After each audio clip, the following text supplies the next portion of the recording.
દરરોજ આપણે જમવામાં રોટલી અથવા તો રોટલા ખાઈએ છીએ, પણ શું તમે ખરેખર રોટલી જ ખાવ છો કે પછી રોટલીના રૂપમાં ઝેર? તમને ઘણી બધી માહિતી આ વિડીયોમાં જોવા મળશે, એ પણ સચોટ. તો ચલો આજનો વિડીયો શરૂ કરીએ. સૌથી પહેલાં જોશું રોટલીનું મહત્ત્વ. જમવામાં જો રોટલી ના હોય ને તો જમવાનું આપણે અધૂરું લાગે છે, કારણ કે રોટલી આપણા જમવાની થાળીને ફૂલ બનાવે છે. જ્યાં સુધી આપણે રોટલી નથી ખાતા ને ત્યાં સુધી આપણે મજા નથી આવતી. ખરેખર રોટલી હોય કે રોટલા હોય, જે સંપૂર્ણ આપણે સંતોષ આપે છે. પણ શું તમે જાણો છો કે તમે જે ખાઈ રહ્યા છો તે ખરેખર રોટલી જ છે, ઝેર તો નથી ને? તો ચલો સાથે મળી આજ જાણવાની કોશિશ કરીએ કે રોટલી પૌષ્ટિક છે કે ઝેરી. આજ આપણે ઘણા બધા પ્રશ્નો સાથે આ માહિતી જાણવાની કોશિશ કરશું. તો સૌથી પહેલો પ્રશ્ન રહેશે કે કઈ રોટલી શરીર માટે બેસ્ટ? જોકે કોઈ પણ ગ્લુટેન ફ્રી રોટલી છે ને તે શરીર માટે બેટર જ છે, પણ જો તેને મિલેટથી તૈયાર કરવામાં આવે ને તો તે રોટલી બેટર ધેન બેસ્ટ બની જાય છે, કારણ કે મિલેટ છે તે ભરપૂર પોષક તત્વો આપે છે. સાથે સાથે તેની અંદર રહેલા વિટામિન્સ, ફાઇબર તે આપણે ખૂબ જ સારા પ્રમાણમાં સ્વસ્થ પણ રાખે છે. જોકે ઘઉંની રોટલી પણ બેસ્ટ છે, કારણ કે ઘઉંની અંદર પણ ફાઇબર, પ્રોટીન, વિટામિન્સ આવા તત્વો રહેલા જ છે. પણ ઘઉંની રોટલીને થોડા ફેરફાર સાથે બનાવવામાં આવે ને તો તેના ફાયદા થઈ શકે છે, તે આપણે આગળ જોશું. પણ મિલેટની રોટલી, જેમ કે મિલેટ એટલે બાજરાની રોટી છે, જુવારની રોટી, રાગીની રોટી, મકાઈની રોટી, ચણાની રોટી, તે ભરપૂર સ્વાસ્થ્યનો ખજાનો પ્રદાન કરે છે. તો આપણે કઈ રોટલી ખાવી કે જેનાથી આપણે બેસ્ટમાં બેસ્ટ રિઝલ્ટ મળે તે આપણે જોયું. હવે પછીનો પ્રશ્ન જોશું કે કેવી રોટલી ખાવામાં બેસ્ટ? તો જેમાં ફાઇબર ભરપૂર હોય ને તે રોટલી ખાવામાં બેસ્ટ, કારણ કે ફાઇબર છે તે શરીરને સંપૂર્ણ રીતે સ્વસ્થ રાખે છે. કારણ કે ફાઇબરથી ડાયાબિટીસ, વધતું વજન, બીપી, હૃદયને લગતી બીમારી, શરીરની નબળાઈ, પાચનને લગતી કોઈ પણ પ્રકારની સમસ્યા હોય તો આવી ગંભીરમાં ગંભીર સમસ્યાઓને ફાઇબરથી દૂર રાખી શકાય છે અને પરિણામે સ્વસ્થ આપણે જીવી શકીએ છીએ. તો જેની અંદર ફાઇબર ભરપૂર હોય તેવા લોટની રોટલી આપણા માટે બેસ્ટ રહેશે. અને હા, ફાઇબર મેળવવા માટે અનાજને અધકચરું જ પીસવાનું રહેશે.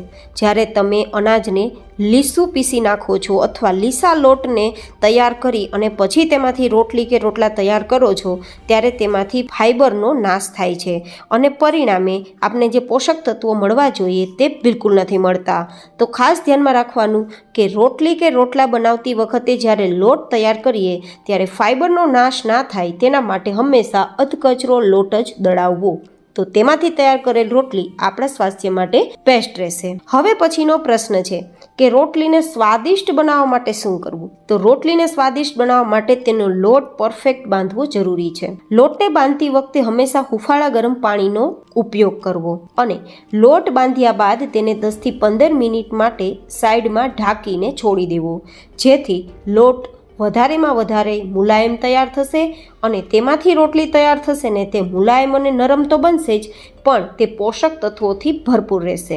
હવે પછીનો અગત્યનો પ્રશ્ન છે કે રોટલીને કઈ રીતે શેકવી કે જેથી તેની પૌષ્ટિકતા જળવાઈ રહે. રોટલીમાં રહેલા પોષક તત્વો નાશ ના થાય તેના માટે રોટલીને બરાબર શેકવી પણ ખૂબ જરૂરી છે. જનરલી આપણે બધા જ ને ફૂલેલી રોટલી છે તે વધારે પસંદ આવે છે, કારણ કે ફૂલેલી રોટલી ખાવામાં ખૂબ નરમ લાગે છે. ઘણા બધા લોકો છે તે ફૂલકા રોટીને વધારે ઝડપથી ફૂલાવવા માટે સીધા ગેસ ફ્લેમ પર રોટીને શેકે છે, અથવા ઘણા બધા લોકો ગેસનો બચાવ કરવા માટે પણ રોટલીને સીધા ગેસ ફ્લેમ પર શેકે છે, અથવા તો ઘણા બધા લોકો છે તે સમયનો બચાવ થાય તેના માટે રોટલી કે રોટલાને સીધા ગેસ ફ્લેમ પર શેકે છે.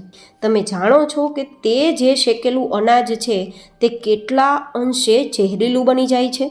શા માટે સીધા ગેસ ફ્લેમ પર શેકવાથી આપને નુકસાન થાય છે? તો તેનું કારણ છે કે સીધા ગેસની ફ્લેમમાંથી પોલ્યુટેન્ટ કાર્બન મોનોક્સાઇડ અને નાઇટ્રોજન ડાયોક્સાઇડ નીકળે છે. ઘણા બધા પબ્લિશ થયેલા રિસર્ચમાં જાણવા મળ્યું છે અને WHO હુએ પણ ચેતવણી આપી છે કે સીધા ગેસ ફ્લેમ પર રોટલીને શેકવાથી હૃદયની ભયંકર બીમારીઓ તો થાય જ છે, સાથે સાથે ફેફસાની બીમારી પણ થવા લાગે છે, શ્વાસની બીમારી પણ ભયંકર રીતે થાય છે અને કેન્સર જેવી ભયાનક બીમારીઓનો પણ ખતરો વધી જાય છે, કારણ કે રોટલીની અંદર ઇનબિલ્ટ શુગર અને પ્રોટીન હોય છે.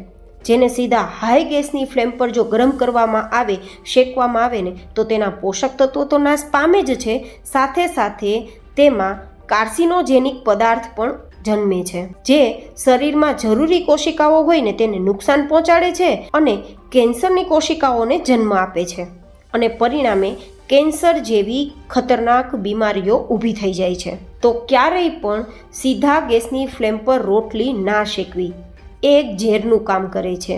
તમને લાગશે કે રોટલી આપણે મલ્ટીગ્રેન ખાઈએ છીએ, આપણે શરીરમાં ફાયદા થશે, પણ આ રીતે રોટલી શેકવાથી કદાચ મલ્ટીગ્રેન હોય, મિલેટ હોય કે કોઈ પણ અનાજની રોટલી હોય તેના માત્ર નુકસાન જ થશે. તો સીધા ગેસની ફ્લેમ પર રોટલી શેકવાના આટલા નુકસાન થયા પછી શું આપણે તે રોટલીને પૌષ્ટિક કહી શકીએ ખરા? તે મને જરૂરથી કોમેન્ટમાં તમે બતાવજો. ઘણા બધા લોકો છે ને તે ઇલેક્ટ્રિક ઇન્ડક્શન સગડી આવે છે ને તેનો ઉપયોગ કરે છે. તો ઇન્ડક્શન જે સગડી હોય ને તેના ઉપર સીધી રોટલી શેકે છે, તેના ઉપર પણ ફુલકા રોટલી તૈયાર થાય છે.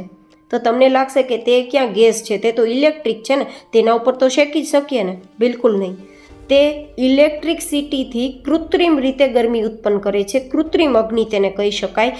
તે પણ તમારા પોષક તત્વોને નાશ કરે છે અને એ રોટલી પણ તમારા શરીરમાં નુકસાન જ પહોંચાડે છે. તેથી કોઈ પણ રોટલીને સીધી ફ્લેમ પર કે પછી કોઈ પણ અગ્નિ, જે કૃત્રિમ અગ્નિ કહેવાય, તેના પર ના શેકવી. હા, જે આપણા દેશી ચૂલા હતા ને, પહેલાં આપણા વડીલો જે સમયે છાણમાંથી નિર્માણ થયેલ જે બળતણ હોય, તે બળતણ પછી લાકડું હોય, ચૂલામાં ઉમેરીને અગ્નિ પ્રગટાવતા અને તે અગ્નિના ભઠ્ઠામાં જ્યારે રોટલી આપણે શેકતા ને, તે પૌષ્ટિકતાથી ભરપૂર હોય છે.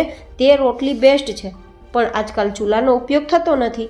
તો હવે પછીનો પ્રશ્ન રહેશે કે રોટલીને કઈ રીતે શેકવી કે જેથી તેના પોષક તત્વો તો જળવાઈ જ રહે, સાથે સાથે તે ફૂલીને દડા જેવી પણ થાય અને પરિણામે ખાવામાં સોફ્ટ અને મુલાયમ પણ રહે. તો તેમના માટે હંમેશા રોટલીને હળવા હાથે કોઈ કોટનના કપડાથી દબાવીને શેકવી, જેથી રોટલી ફૂલીને દડા જેવી તો તૈયાર થશે જ અને બધી જ સાઈડથી બરાબર શેકાશે તો કાચી પણ નહીં રહે અને પરિણામે રોટલીના પોષક તત્વો પણ જળવાઈ રહેશે અને ફૂલવાના કારણે તે રોટલી મુલાયમ અને સોફ્ટ પણ રહેશે. તો આ રીતે તૈયાર થયેલ રોટલી એકદમ બેસ્ટ રહેશે અને બધા જ પોષક તત્વોથી ભરપૂર રહેશે અને આપણા શરીર માટે તે સુરક્ષિત રહેશે. તો કેવો લાગ્યો તમને મારો આજનો આ માહિતી સાથેનો વિડીયો? મને તમે કોમેન્ટમાં જરૂર બતાવજો. આ વિડીયોને તૈયાર કરવામાં ઘણી બધી મહેનત થતી હોય છે, તો મારી મહેનત પસંદ આવે તો એકવાર લાઈક કરજો. ચેનલ પર નવા હોય તો આવી જ અવનવી માહિતીઓ સાથેના વિડીયો મેળવવા માટે ચેનલને સબસ્ક્રાઈબ કરજો અને આ માહિતી બીજાઓને આપવા માટે તમારા ફેમિલી ફ્રેન્ડ્સના ગ્રુપમાં શેર પણ કરજો. ફરી મળીશું એક નવી જેન હેલ્ધી રેસીપી વિડીયો સાથે અથવા ઇન્ફોર્મેટિવ માહિતી વિડીયો સાથે. ત્યાં સુધી stay healthy and stay happy.